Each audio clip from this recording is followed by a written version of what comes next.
ובפרט לבן הקדוש הזה כסוד עולם נחת ומכוח חוכמה רבנו רבי נחמן נפגע ושמחה נח נחמן נחמן ומובן זכותו יגן עלינו ובישראל אמן.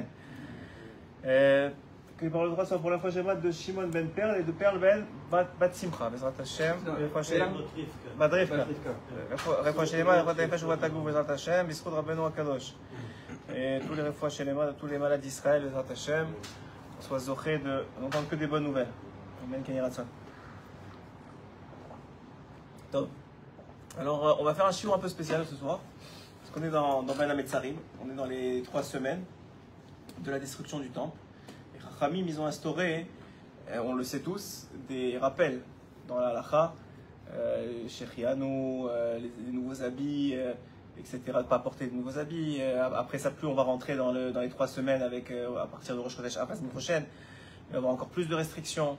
Donc on voit que c'était important pour les Chachamim d'imposer au peuple des restrictions qui sont surtout aujourd'hui très difficiles. On parlait juste avant de commencer le shiur de la musique où beaucoup d'Acharonim ont essayé de trouver des exceptions sur les gens qui sont en dikaon, en tristesse extrême aujourd'hui, pour qui serait permis d'écouter la musique parce que c'est pas pour se rendre joyeux, mais c'est juste pour tenir bon, pour les enfants qui sont dans les ganim, etc. Donc on voit que c'est pas si facile que ça, les restrictions qui ont été demandées, mais c'était important pour Chachamim de marquer le coup pendant cette période des 3 semaines, qui sont finalement entre les 2 dates qui sont les pires, on va dire, les pires dans le sens de l'histoire de Ham Israël, avec les 5 événements qui sont arrivés le 17 Tammuz et les 5 événements qui sont arrivés dans la destruction des 2 temples le 9 Av. Donc par rapport à ça, c'était important pour Chachamim de marquer le coup. Quand Ham Israël se rappelle, au moins pendant cette période-là, que tout simplement, Hachem il a toujours pas sa maison. Nous on fait des shiputzim, mais on investit dans la maison, et on fait des prêts, et on se casse la tête. Et Hachem, ça fait 2000 ans, plus que 2000 ans même, qu'il n'a pas sa maison. Et c'est important pour nos tzadikim, pour nos chachamim, que chacun d'entre nous, le plus petit qu'il soit, il se rappelle de ça.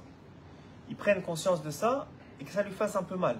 Parce que finalement, quand tu te dis de ne pas écouter ta musique, c'est parce que pour ne pas te rendre joyeux, c'est parce que c'est finalement pour abaisser la joie. On dit, mais chez Mirnas Av, on mourit dans la simcha, on diminue dans la simcha.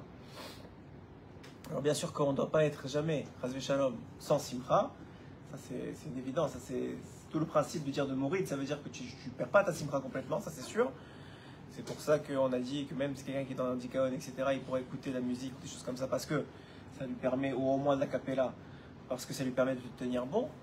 Mais c'est-à-dire que tu ne peux pas rester sans simcha. Ça, c'est une évidence. Maintenant, pourquoi c'est important?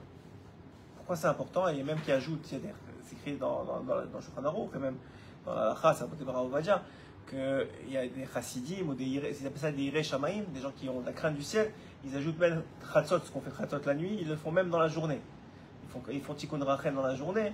Et que c'est bien pour tous les Réchamaïm de faire ça, parce que ça rappelle même dans la journée que Hachem a perdu sa maison, et tout celui qui s'attriste sur la place du Beth Amikdash, alors il se réjouira, c'est écrit, à la reconstruction du Beth Amikdash. Ça a l'air que celui qui ne s'est pas attristé, qui n'a pas une part dans cette tristesse-là, alors c'est difficile pour lui, ou ce sera difficile pour lui de se réjouir dans la réjouissance que le Mashiach va amener. Ça, c'est la base que tout le monde connaît, ce qui est rapporté dans la halacha, dans toutes les introductions sur les 3 semaines.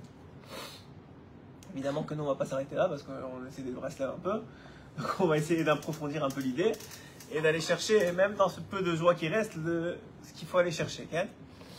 Alors, je suis tombé, pas par hasard évidemment, parce qu'il n'y a pas de hasard dans ce monde, il y a quelqu'un qui m'a donné dans la rue un petit pamphlet sur le Mashiach, qui a été transmis, et évidemment basé sur les enseignements de Rabbeinu, qui a priori a l'air il y a certains points qui sont assez durs, parce que c'est matim je trouve avec la période, mais en même temps ça donne beaucoup d'espoir sur qu'est-ce qu'on attend vraiment. Je pense que beaucoup d'entre nous se trompent, ont une mauvaise vision ou une vision erronée de ce qu'est le Mashiach, de ce qu'il est censé apporter. D'abord il faut comprendre qu'est-ce qui le retarde, pourquoi il n'est pas là, et comme j'avais entendu un Rav dire une fois, il avait dit, chaque fois qu'on dit, il avait posé la question, il avait dit pourquoi est-ce que le Mashiach il s'écrit que, dans la Gemara, c'est écrit qu'il a la lèpre. Ouais? Pourquoi est-ce qu'il a la lèpre? Alors il a répondu que la lèpre, ça c'est connu dans la Torah, c'est la conséquence, ou c'est la punition entre guillemets, j'aime plus le mot conséquence, c'est la conséquence de la faute qu'on appelle la faute de la shonara. Ouais? La shonara, c'est-à-dire de parler mal sur quelqu'un. Alors, depuis quand on peut imaginer que le Mashiach qui est complètement parfait, il parle mal sur quelqu'un? Ça fait aucun sens. Alors, en réalité, on sait que le Mashiach, comme tous les tzadikim, ils prennent les fautes de la génération sur eux. Et on sait que la destruction du deuxième temple, elle a été principalement causée par la sinatrina. Et on sait aujourd'hui que le fait que notre stupidité, elle fait en sorte que, malheureusement, le fait qu'on ne répare pas cette faute-là, c'est ça qui fait qu'il n'est pas reconstruit. Si on avait de la vatrinam parfaite entre nous, et si on savait que chacun était unique et parfait pour Hachem, et si on comprenait qu'on était chacun un morceau du puzzle et un emboîtement de l'autre, alors on ne serait pas en train de tout le temps chercher qu'est-ce qui ne va pas chez l'autre, et au contraire, on serait en train de montrer la Nekuda Tova chez l'autre, comme c'est rapporté tellement chez Rabbeinu, que c'est tellement important de trouver la Nekuda Tova, justement pour lui trouver sa place dans le puzzle, et ce qui va rester de lui, c'est-à-dire le bien qui va rester de lui. Le mal, il va de toute façon partir. Donc c'est une question de Yetzerara, comme on a dit, le mal. C'est temporaire. C'est parce que le Yetzerara, il s'attaque à lui, avec sa femme, avec ses enfants, avec son prochain. C'est comme ça, c'est son travail. Mais le bien qui reste, qui est en lui, c'est ça ce qu'il est vraiment. C'est ce qu'on a expliqué déjà dans les shiur précédents. Donc c'est ça le travail normalement d'un juge, mais malheureusement, le Yetzerara est tellement fort, et on a tellement d'illusions que vraiment il va nous prendre la place, ou que vraiment il y a quelque chose qui peut nous arriver sans qu'Hachem il est décidé, que vraiment il a une part dans ce qui peut m'arriver de mal, chas v'shalom, qu'on a peur, on s'inquiète, on jalouse, etc., etc. Mais ce qui est encore pire, c'est que c'est rapporté par Ramim qu'en réalité, pourquoi est-ce qu'il a la lèpre? Parce que c'est nous qui faisons du lashon hara sur le Mashiach. Et lui, comme il est censé prendre nos fautes, et que c'est pour nous éviter de nous avoir la lèpre, c'est lui qui l'a. C'est quoi le lashon hara qu'on fait sur le Mashiach? On n'arrête pas de dire, mais il n'est pas encore venu, mais il n'est pas encore venu, mais il n'est pas encore venu, comme si c'était sa faute. Comme si c'était lui le problème. Il dit ça, c'est du lashon hara.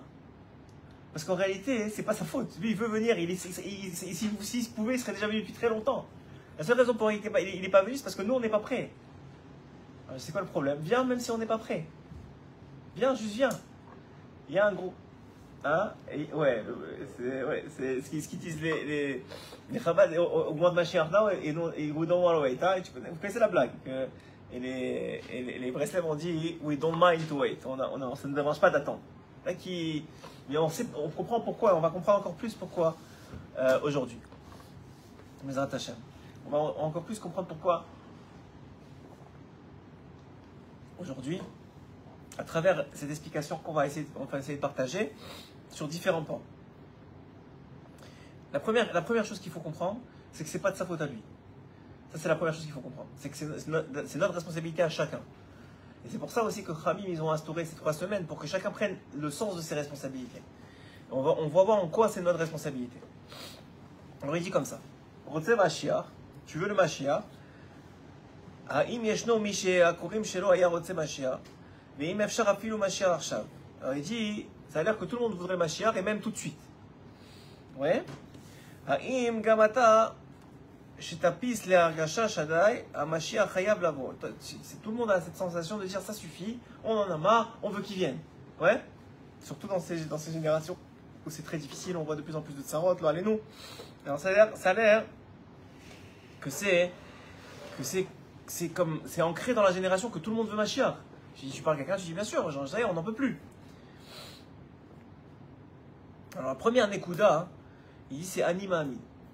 C'est je crois. Ça veut dire quoi je crois? La question, elle est Lama Tamevakesh. Première question que tu dois te poser, c'est pourquoi tu demandes. Pourquoi c'est tellement important de se poser la question pourquoi tu demandes? Intervenez, hein, vous savez que le shiur il est pour nous quoi.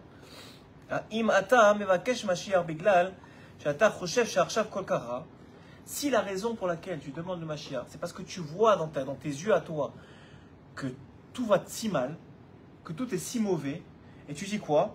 Tu dis j'ai besoin du Mashiach parce qu'il va régler tous les problèmes. Il n'y aura plus de maladies, il n'y aura plus de problèmes de Parnassa, il n'y aura plus de problèmes de Shalom Bayit, il n'y aura plus de problèmes de jalousie, il n'y aura plus de mal. Donc tu veux le Mashiach pour ça. Il dit à Tatoé, c'est complètement dans l'erreur. C'est vrai qu'une des conséquences que le Mashiach vient, hein, c'est qu'il y a du mal. Mais la raison pour laquelle il vient, hein, pas, c'est parce qu'il y a du mal. Alors je vous explique comment ça marche. Hachem, il a créé ce monde, Ken, et il nous a mis dedans. Le premier avec Adam Arishon. Maintenant, Hachem, il a créé ce monde incomplet. C'est une évidence, même dans notre chair, on le voit avec la Brit Mila. Il a créé ce monde incomplet. Maintenant, qu'est-ce qu'il a fait? Il a mis un homme dans ce monde pour qu'il complète la création. Et en complétant la création, se parfasse lui-même. Se parfaire, je sais pas comment on dit. S'améliore, quoi. Se métaken. Il n'y a pas rien qui existe dans ce monde qui n'a pas besoin de tikkun. On l'a dit des milliers de fois, Rabbeinu, il le rapporte de milliards de façons. Et tout ce qui existe dans ce monde, ce n'est que du tikkun, que de la réparation. Donc si ça existe dans ce monde, c'est que c'est besoin d'être réparé. Sinon, ça ne devrait pas exister. Même, et nous, les premiers, qui sommes le centre du monde. Donc, en réalité, si maintenant Mashiach vient, il n'y a plus de mal dans le monde. Et toi, tu as fait 80% de ta réparation. Maintenant, obligé que les 20% restants, Mashiach le fasse pour toi. Parce que maintenant, il est dévoilé, il n'y a plus de mal, donc tu n'as plus le choix. Donc finalement, tes 20%, ils sont plus à toi. C'est vrai qu'à la fin, tu seras réparé des 20% qui manquent. Mais ce n'est pas toi qui vas le faire. Si ce n'est pas toi qui vas le faire, tu n'as aucune part dedans. Si tu n'as aucune part dedans, tu n'as aucune récompense avec. Donc tu ne profites pas des 20% qui restent. C'est ce qu'il a dit, le Rav de Rav Arush. Il a dit le Rav Lebovitch. Je ne sais pas si vous avez entendu parler de lui. C'était un des 36, c'était le chef des 36 tzadikim cachés de la génération qui est passée. À la veille de la guerre des 6 jours, il s'est réuni avec les 37 tzadikim et il leur a dit la chose suivante. Tous ils ont dit, on voit qu'il y a une lumière extraordinaire qui va descendre dans le monde, qui est capable d'amener le Mashiach. On veut tous le Mashiach. Chacun il a dit, il a levé la main, il a dit moi je veux le Mashiach, moi je veux le Mashiach, moi je veux le Mashiach. Alors le Rav Lebovitch s'est retourné, c'était lui le chef des 36. Il s'est retourné vers chacun d'eux. Il leur a dit, toi tu étais à la Shoah? Il a dit non. Toi tu étais à la Shoah? Il a dit non. Toi tu étais à la Shoah? Et 36, il n'y a pas un qui était à la Shoah. Il dit moi j'étais à la Shoah. Alors vous voyez qu'il a traversé la Shoah. Il leur a dit moi je ne veux pas d'une deuxième Shoah. Donc il n'y aura pas le Mashiach. On a eu Eretz Israël, il y a eu des grands miracles. Mais une deuxième Shoah, je ne veux pas. C'est quoi l'idée? Je ne comprends pas. Mashiach, il ne peut pas venir sans une Shoah? Alors l'idée, elle est qu'on voit combien c'est difficile d'être métaken. On voit combien c'est difficile 1 gramme de ne pas s'énerver, 1 gramme d'être plus généreux, 1 gramme d'avoir plus confiance en Dieu. On voit combien c'est difficile dans notre chair. Ça vient nous chercher. Vous imaginez si maintenant le Mashiach il vient, et c'est pas 1 gramme, c'est 200 kilos d'un coup. Il y en a plein qui vont pas tenir. Ils vont pas tenir mamash, il va avoir une précipitation d'une deuxième Shoah. Peut-être pas aujourd'hui, mais à l'époque c'était le cas. Parce qu'on était encore plus loin de ce qui est la réalité. Donc ça veut dire quoi? Et plus qu'encore, c'est pas seulement une Shoah physique, c'est aussi une Shoah spirituelle. Pourquoi? Parce que tous les gens qui sont à 20%, 30%, 40% de la tikkun, c'est fini. Tout le reste, c'est plus à eux. Ça va être réparé, mais c'est pas à eux. Toute la raison pour laquelle Hachem nous a mis dans ce monde, c'est pour qu'on profite du fait qu'on aura fait le tikkun. Sinon, Hachem, il aurait très bien pu laisser Adam Arishon dans le Gan Eden, ne pas lui proposer la faute de l'arbre, il aurait caché l'arbre ou il n'aurait pas du tout créé, et il n'y aurait pas eu de problème. C'est quoi le problème? C'est quoi ce problème de ça? C'est ce qu'il dit le Ramchal et beaucoup d'autres. Dans Mesilat Yesharim, il dit dans son introduction quelque chose qui m'a toujours marqué. Il dit, le problème avec ça, c'est qu'au bout d'un moment, Adam Arishon n'aurait plus le goût et la joie de profiter du Gan Eden. Pourquoi? Parce qu'il appelle ça le pain de la honte. Il dit au bout d'un moment, il va réaliser que c'est pas à lui, que c'est qu'un cadeau, qu'il n'a aucun mérite. Et il va dire, ça va rentrer dans son âme qu'il ne va plus profiter à 100%. Donc Hachem, il a créé la faute. Et finalement, il lui a proposé la faute, en sachant très bien qu'elle allait y tomber, pour qu'en réparant la faute, ce qu'il récupère, c'est le même Adam Rishon qu'avant la faute, mais maintenant c'est lui qui a travaillé pour. C'est ce qu'il dit Rabbeinu dans la construction du Mishkan. Il dit que les pierres du Mishkan, c'est les Nekudot Tovot de chaque juif. Chaque juif, il va venir, il va dire ça c'est ma Nekuda Tova, c'est moi qui ai créé cette partie-là. Et toi tu vas me dire c'est ma Nekuda Tova, c'est moi qui ai créé cette partie-là. Et toi tu vas dire c'est ma Nekuda Tova, c'est moi qui ai créé cette partie-là. C'est cette mitzvah qui a créé ça. C'est là où j'écoutais Hachem, c'est là où ça a fait ça. et tu vas avoir une part dans la Géoula. Le pire, pourquoi il y a eu 4/5e qui est parti en Égypte? Je me dis, attends, Hachem il est Rahman. Pourquoi? Parce qu'ils n'avaient pas de part dans ça. Si tu n'as pas une part dans la Géoula, tu n'as rien à faire à la Géoula. C'est pire pour toi, c'est un enfer. Le soi-disant paradis, ça devient un enfer. Parce que tout le monde a une part, tout le monde dit, voilà, j'ai participé, j'ai une part dans ça, et toi tu es là, un spectateur, à les regarder profiter, et toi tu es là, tu dis, mais moi j'ai rien fait. Vous comprenez l'idée? Donc maintenant, quelqu'un il dit, je veux le Mashiach pour régler mes problèmes. Il a deux problèmes dans ça, dans cette question-là et dans cette conception-là. La première, c'est qu'il pense que le mal ça existe. Et donc ça veut dire qu'il a un manque de foi. Parce que le top de la foi, le top, hein, on est loin de ça, mais le top de la foi, c'est de savoir que tout ce qui arrive, c'est que bien. Il n'y a que les tov. C'est même pas que les tov, il n'y a que du tov. Il n'y a que du tov. Il n'y a rien qui existe dans le monde qui est mauvais. Donc n'importe qui d'entre nous, qui voit du mal, il est déjà dans un manque de émouna. Ça, c'est son premier problème. Son deuxième problème, c'est qu'il pense que Mashiach, il vient pour régler ses problèmes de Parnassa, ses problèmes de santé. Alors que les problèmes de santé, les problèmes de Parnassa, ils sont là parce qu'il manque du tikkun. C'est une des conséquences que ça va être réglé. Mais c'est pas pour ça que j'aime le Mashiach, il vient. Alors vous allez me dire maintenant que vous avez compris ça, pourquoi le Mashiach, il vient? Je peux même en rajouter un point. Vas-y. C'est que tu es égoïste par rapport aux autres sur la base de ce que tu viens de dire. Sur la base de ce que tu viens Bien de sûr. dire. Tu es égoïste par rapport aux autres, tu ne penses pas aux autres, tu penses qu'à toi. Donc, sur le niveau de réparation, celui-là il est à 40%, celui-là à 60%. Alors très bien, il y a quelqu'un qui est venu voir sur ce chiot-là. Parce que Rabbeinu, il a dit les zmano, c'est ça le. Exactement, Mizmano. Dans son temps. Dans son temps, Berachamim, il a ajouté. Berachamim Gdolim, avec des grands Rachamim. Ça veut dire qu'on veut pas de stress, on veut pas de mort, on veut pas de maladie, on veut Berachamim Gdolim. Et que tout le monde soit inclus. Et ça, c'est la promesse de Rabbeinu. La promesse de Rabbeinu, c'est que tout le monde soit inclus. Maintenant, ce que tu dis, il y a une histoire qui est rapportée dans ce petit pamphlet que j'ai beaucoup aimé. Il y a un rave qui a fait le même shiur que je vous ai fait aujourd'hui, et que je suis en train de vous faire aujourd'hui. Et à la fin, il y a un élève qui vient le voir. Et il lui dit, je ne me rappelle plus du nom du rave, mais quand on va avancer, je vous dirai le nom. Et alors, il lui a dit, il est venu le voir, il lui a dit, ok, pour un peu du peuple, on fait souffrir tellement. Il a dit, ok, il reste, on va dire qu'il reste. Mais regardez, de la souffrance qu'on endure tous. Pour un peu. C'est qu'Hachem il amène et ceux qui ont perdu, ils ont perdu.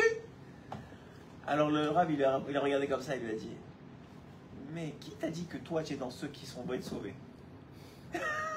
Le gars il s'est pris pour, tu sais, il a dit, ouais, moi je suis l'élève du Rav, je viens au shiur, je fais de la Torah. Qui t'a dit que tu as réparé ce que Hachem attend de toi? Qui t'a dit? Là, il ne pouvait plus répondre. Il a dit, ah, si c'est ça, alors ça veut dire, qui t'a dit que c'est toi tu es dedans? Peut-être qu'il y a que 1% qui valent, c'est ce qu'on appelle les roses dans les ronces. Les 1% du peuple d'Israël qui valent la grande quantité. Vous savez que le Mashiach, il va savoir qu'est-ce que chacun vaut en pesant de nombre. C'est-à-dire, toi tu vaux 300 hommes, lui il vaut 3000 hommes, l'autre il vaut 200 hommes. C'est-à-dire, il y a une sorte d'équivalence comme ça. Ouais. Et le Mashiach, il va dire, toi tu vaux ça, parce que par rapport à la construction du Mishkan, quelle part tu as, etc. J'ai dit, mais toi, qui t'a dit que toi tu es dedans? Donc ça veut dire que personne n'est garanti de rien. Personne n'est garanti de ça. Donc il y a une idée, que comme tu as dit, que premièrement, il faut penser aux autres, mais qui t'a dit que tu n'es pas dedans? Donc ça, c'est vrai, c'est une troisième idée. Mais déjà, les deux premières sont fondamentales. C'est que les problèmes, ils sont très facilement réglés. Ils sont réglés comment? Enfin, très facilement, c'est facile à dire. Mais ils sont réglés comment? Il dit Rabbi Nathan, il dit que tous les problèmes, c'est un manque de da'at. C'est un manque de connaissance et de conscience d'Hachem. Parce que quelqu'un qui a de la connaissance et de la conscience, il sait que tout lui arrive pour le bien, il sait que tout est bien. C'est l'histoire de Rabbi Zouché. Vous connaissez l'histoire de Rabbi Zouché? Que son frère, Rabbi Lémeler, il avait des élèves, et chaque fois il disait, ah, on en a marre, c'est difficile la vie, c'est difficile la vie. Il dit, et à chaque fois il te posait la question à Rabbi Lémeler. Il disait, mais pourquoi ça existe le mal? Pourquoi ça existe le mal? Rabbi Lémeler, il ne voulait pas répondre. À un moment, il en a eu marre. Il a dit, moi je ne peux pas vous répondre, mais allez chez mon frère Rabbi Zouché à Annipolis, c'est à quelques heures d'ici. Lui va vous répondre. Ils font le trajet, ils prennent la charrette, c'est des heures à l'époque et des jours de trucs. Il dit, mais pour la réponse, pourquoi il existe le mal? On va aller. Alors ils se rendent jusqu'à chez Rabbi Zouché. Qu'est-ce qui se passe? Ils arrivent chez Rabbi Zouché, ils demandent Rabbi Zouché, personne ne connaît Rabbi Zouché dans la vie. Rabbi Zouché, personne. Il dit, mais de qui vous parlez? Le frère de Rabbi Eliezer. Ah, Zouché, le frère de Rabbi Eliezer, il est là-bas, au fond du bidonville, là-bas, il y a une petite maison, là, c'est la plus cassée, c'est la sienne. Ils arrivent là-bas, la moitié de la maison, elle est enterrée au fond d'un trou, et l'autre moitié, il y a des fenêtres cassées qui la surplombent. Il tape à la porte, Rabbi Zouché, il vient avec un grand sourire, il leur ouvre la porte. Ah, qu'est-ce que vous faites ici? C'est votre frère Rabbi Eliezer qui nous envoie. Il les reçoit avec un grand sourire, beaucoup de joie. Il les reçoit chez lui, il n'y a même pas une chaise pour s'asseoir, il s'assoit sur des cartons. La table elle est à moitié cassée, il y a du pain et du sel pour leur donner à manger.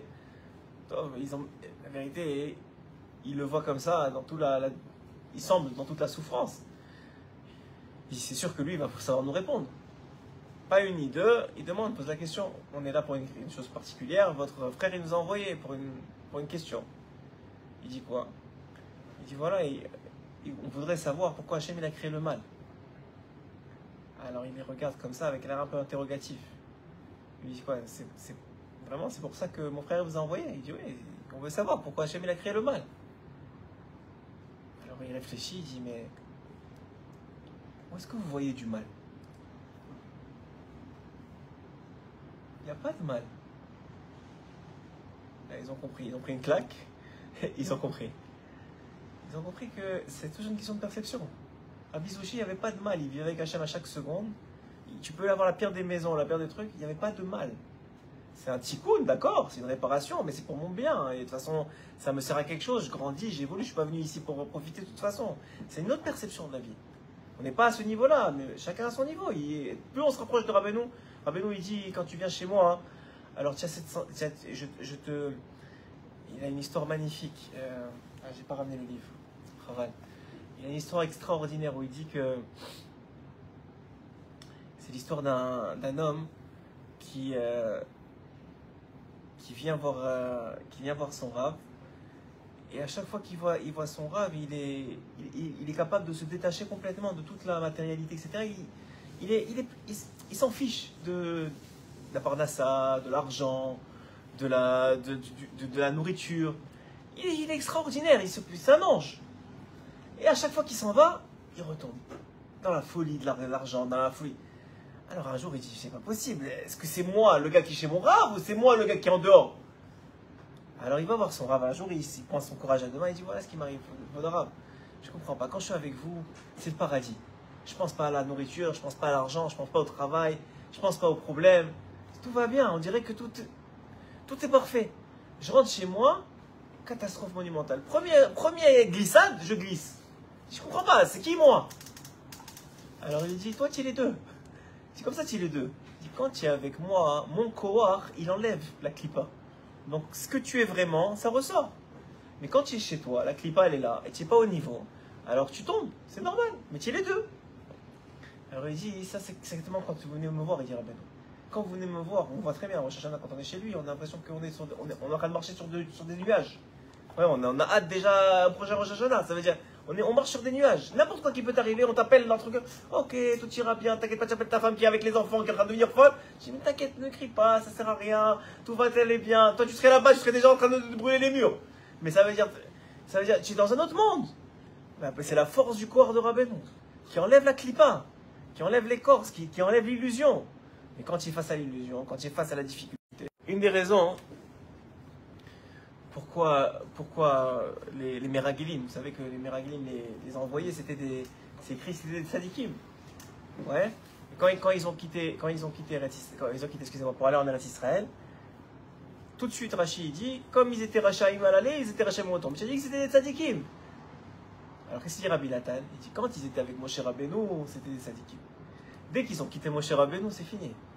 Ils n'avaient plus la protection de Moshe, ils n'avaient plus la Gdusha de Moshe, ils n'avaient plus la Siyata d'Ishmaïa de Moshe. Ils sont redevenus des hommes pachout, c'était des meilleurs. Ils sont devenus pires que... ils ont commencé à taper sur l'État d'Israël, ils ont toute leur perception de la vie, elle a été négative, et la terre elle mange ses habitants alors que Hachem est en train de les protéger, etc. Tout le principe. C'était vraiment non-stop. Donc vraiment, on comprend de là hein, que comprend de là que c'est que c'est qu'une question de perception. Et que quand tu es attaché au tzadik, c'est l'importance aujourd'hui, qu'on est dans une génération tellement difficile, que c'est tellement compliqué de tenir bon, que sans le tzadik, c'est pas presque impossible, c'est impossible. Nous on le sait, mais ça veut dire, les gens ils croient que c'est possible, mais c'est impossible sans les tzadikim. Et en particulier sans les tzadik à émettre, c'est impossible de tenir bon. C'est trop de ce que le Baal Shem Tov il a énoncé comme étant un déluge d'hérésie. C'est-à-dire il y aura un déluge qui c'est qui va tenir à la corde?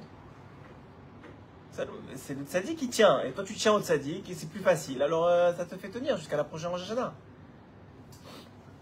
Alors regardez ce qu'il dit ici.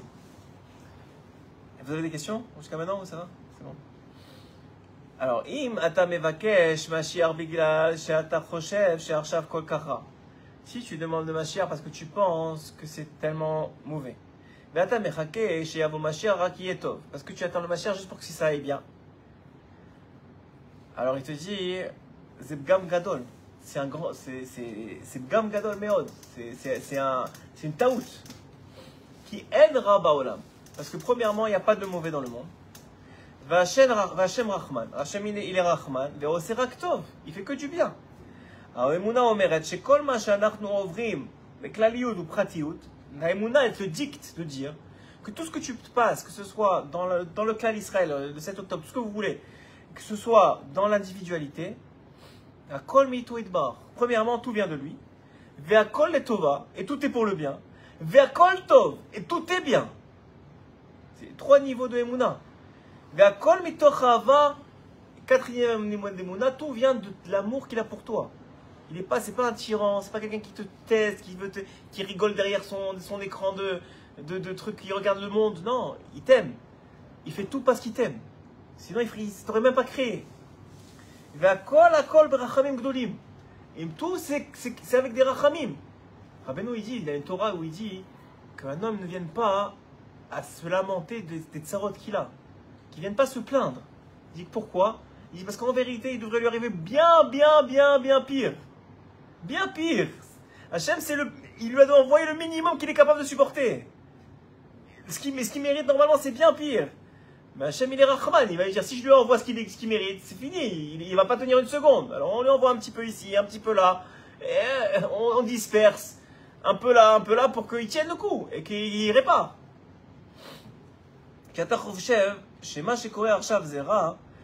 Déjà le fait que tu penses que ce qui t'arrive aujourd'hui c'est mal, déjà tu sais qu'il y a un manque d'émouna. Mais choser émouna, mais horaire qui trouve gadol. Et maintenant, qu'est-ce qui fait que ça t'arrive? C'est ça qui est fou. C'est que nous, on dit c'est mauvais, mais c'est le fait que toi, et Hachem il sait que tu vas percevoir ça comme mauvais, qui t'envoie ça pour que tu répares le fait que tu perçoives ça comme mauvais. Je ne sais pas si vous comprenez comment ça marche. C'est la poule et l'œuf, mais nous on a pris du mauvais côté. C'est-à-dire qu'en fait Hachem il te l'envoie parce qu'il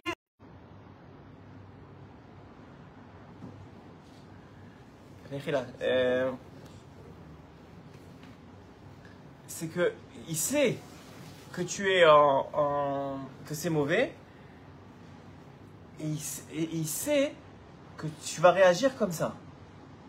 Et comme il sait que tu vas réagir comme ça et qu'il veut que tu t'améliores même un petit peu, que tu t'améliores un petit peu c'est énorme. Vous savez l'histoire de Rabbeinu, il dit que la Terre l'univers c'est un grand cercle et la Terre c'est un tout petit point. Quand tu fais quelque chose sur la Terre, tu as l'impression que c'est rien du tout, parce que la Terre c'est un tout petit point. Donc un petit point, la distance entre 2 petits points, c'est même pas c'est rien du tout. Mais quand tu traces les traits jusqu'à la fin de l'univers, tu vois qu'entre 2 points qui étaient super proches, la distance elle est énorme en fin de l'univers. Il dit c'est la même chose dans les mondes supérieurs. Les mondes supérieurs c'est infini. Donc quand toi tu fais un tout petit truc dans ce monde, dans les mondes infinis, ça fait une répercussion on n'a aucune idée, c'est inimaginable, parce que c'est comme les traits du cercle. Ça s'étend. Donc il dira Beno, nous on croit que c'est rien, mais ce petit peu de moins de plainte que tu as eu face à l'épreuve, ce petit peu de plus de confiance que tu as eu face à l'épreuve, c'est énorme. C'est un pas de géant en vérité. Mais toi tu le vois comme rien du tout.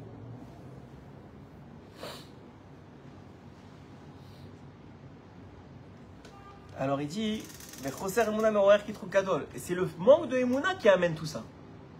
כמו שאומר רבי נחמן, שחוסר אמונה ופגם האמונה גורם לחרום אף בעולם. Il dit Rabbi Nachman que le manque de émouna, c'est ça qui amène la colère de Dieu dans le monde.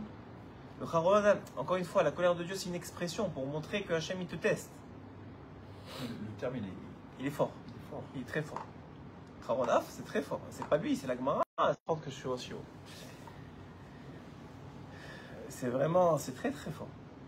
כמו שאמר רבי נחמן שחוסר אמונה ופגם אמונה גורם לאחרון אף בעולם, כמו כן חוסר אמונה מרחיק את הגאולה. כי העיקר הגלות אינו אלא בשביל חסרון אמונה.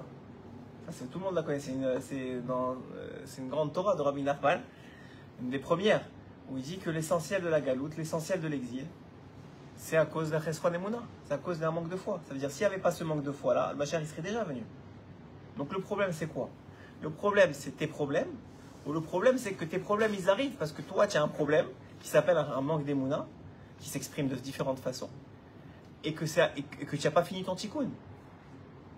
Le problème, il n'est pas qu'il y a un problème physique ou un problème de parnassa ou un problème de shalom bayit. Le problème, il est que ton problème de shalom bayit ou ton problème de parnassa, il est là parce que toi, tu as un problème et qu'il n'est pas encore réparé. Donc toi, tu veux quoi? Tu veux que le Mashiach il vienne pour réparer ton problème. Mais il ne vient pas pour réparer ton problème. Parce qu'ici, il le répare à ta place, donc il n'y a plus aucune raison de vivre. Le tzaddik, il ne vient pas aussi pour le non, non, tu vois bien que Rabbeinu, c'est très clair chez lui, il s'interdisait d'intervenir dans le libre arbitre de l'homme. Chaque fois qu'on lui posait une question, il n'était jamais clair. Rabbi Nathan, il est venu le voir pour demander s'il venait, tu connais l'histoire, qu'il est venu voir pour demander s'il devait devenir de Rav. Au début, au début il lui a dit, ouais, c'est une bonne chose, tu vas avoir la part de ça. Il dit oui. Après Rabbi Nachman, il connaît Rabbi Nachman, il dit, vous êtes sûr? Il dit oui, pourquoi pas, c'est une bonne chose, tu vas pouvoir t'occuper d'une Keïla. Il dit mais vraiment, émettre. Il dit oui. Il dit, au bout de la 4e fois, il dit mais émettre la mito. Il dit ah, émettre la mito, tu veux le émettre la mito? Il dit Stalek mina rabbanout, éloigne-toi de la rabbanout. Tu ne deviendras jamais Rabbi Nathan. Maintenant tu vois bien que Rabbeinu, quelqu'un d'autre, il serait arrêté à la première réponse. Il est venu pour ça veut dire que. Alors non, il est venu pour aider à Metaken. Il a dit j'ai réparé. Et je réparais. Mais c'est quoi j'ai réparé? C'est-à-dire moi j'ai réparé ma partie à moi. Non, je réparais, c'est-à-dire je vais vous aider à réparer. Même le tikkun haklali, il y en a beaucoup qui viennent chez Rabbeinu, ils font tikkun haklali. Allez-nous, c'est les épreuves et la difficulté, le etc. Mais ils retournent chez eux, comme on a dit avec l'histoire du gars, ils retournent chez eux et ça retombe. Ils ont fait quelque chose. Mais la condition dans le tikkun haklali, c'est de plus refaire. C'est de prendre sur soi de plus refaire au moins et idéalement de plus refaire. Donc tu vois bien que Rabbeinu il demande une part, il a dit d'ailleurs, il a dit moi je peux rien faire sans vous et vous ne pouvez rien faire sans moi. C'est donc qu'on a une part dans l'histoire. Sinon, encore une fois le Mashiach qui va venir, il n'y aura plus de part pour nous. Il va dire voilà c'est quoi ta situation, voilà qui tu es aujourd'hui, Zéo. Et quand tu dis que tu dois être un spécialiste dans la chute et dans la remontée. Et dans la remontée. Bien sûr. Ça sous-entend que la chute, elle est nécessaire. 100%. Qui a dit que la chute n'est pas nécessaire? C'est trop pratique pour toi. Non, mais c'est... mais... Qui a dit que la chute n'est pas nécessaire? Bien sûr qu'elle est nécessaire, mais c'est pas sauter. C'est pas sauter que lui, il n'est pas là il est là pour t'aider à remonter. Mais c'est toi qui dois remonter. C'est pas sauter les deux choses que tu viens de dire. Alors il continue, il dit... כמו שאומר רבי נחמן, שחוסר אמונה ופגם האמונה גורם לאחרון אף בעולם. כמו כן, חוסר אמונה מרחיק את הגאולה. Donc le manque d'émouna, notre manque d'émouna, c'est ça qui éloigne la géoula. C'est ça qui repousse la géoula. כי עיקר הגלות אינו אלא בשביל חסרון אמונה. Parce que l'essentiel de l'exil, c'est parce qu'il y a un manque d'émouna. ממילא, אתה לא יכול לקרב את המשיח על ידי חוסר אמונה. Donc tu vois bien que tu ne peux pas rapprocher le Mashiach parce qu'à cause de ton chasser Emouna, à cause de ton manque d'Emouna. Et comment, il dit, ce que Rabbeinu il dit, c'est que comment un homme il travaille sur sa Emouna, Emouna zot fila. Emouna c'est la prière. Donc quelqu'un, tout de suite il sait, s'il n'a pas une prière qui est parfaite, il lui manque de la Emouna. Mais tous il lui manque d'Emouna. Premier travail à faire, quelqu'un il veut le Mashiach, il dit je veux le Mashiach. Première chose à faire, il doit travailler sur sa fila. Première chose à faire. Tu dis, tu n'arrêtes pas de dire je veux. Première chose à faire, c'est de travailler sur sa tefila. Ça veut dire quoi? Dans la concentration, dans les mots, ce qu'on appelle tefila bekoach, dans la concentration, dans les mots, dans le respect de la tefila, et bien sûr dans la fréquence. Parce que pourquoi Rabbeinu il a tellement mis d'emphase sur la Hidoua des doutes? Parce que c'est ça la Géoula. La Hidoua des doutes, c'est mamash la Géoula. C'est ça la Géoula. Il n'y a pas d'autre chose que ça. C'est ça qui m'écarrève la Géoula. Et d'ailleurs, c'est ça notre principale part dans la Géoula. Parce que quand tu fais Hidoua des doutes, tu renforces ton lien avec Dieu, tu renforces ta émouna. On a dit le problème, pourquoi on cherche. Il faut vraiment que je réponde apparemment.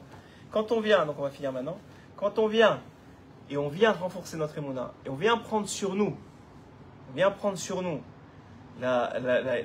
parler avec Hachem, on vient rapprocher le Mashiach. C'est pas shoot. Donc ça c'est la première partie du cours, peut-être qu'on fera la semaine prochaine une deuxième partie. Ça a l'air que Hachem il a décidé que c'est comme ça. Et c'est kolto. Mais l'idée elle est fondamentale. Premièrement, tout le monde, la plupart des gens, 90% des gens se disent je veux le Mashiach parce qu'on en a marre que ça qu'il y ait du mal. Mais le Mashiach il vient pas pour le mal, pour régler le mal. Vous savez pourquoi il vient le Mashiach? On va développer cette idée-là la semaine prochaine, Bezrat Hachem. Mais le Mashiach il vient, vous savez pourquoi il vient? Pour une raison. Pour les Amlir Hachem Itbarach. Pour dévoiler la royauté de Dieu. C'est pour ça qu'il vient, c'est pour Dieu. Il ne vient pas pour nous. Le Mashiach ne vient pas pour nous, il vient pour Dieu.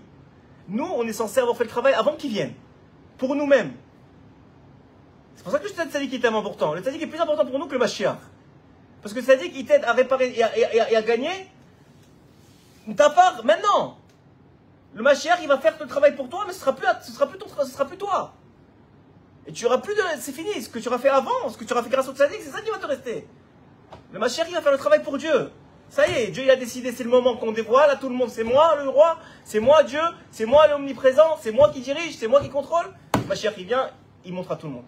Il gagne les guerres contre tous les sonnés Israël, il ramène tout le monde en Eretz Israël, il fait descendre le troisième Beth Amikdash. Mais tu es spectateur à ce moment-là, c'est fini. Le film, il est terminé. Le film, il se joue maintenant. Les quelques heures qui restent. Bezrat Hachem Yitbarach. Chazak u'baruch.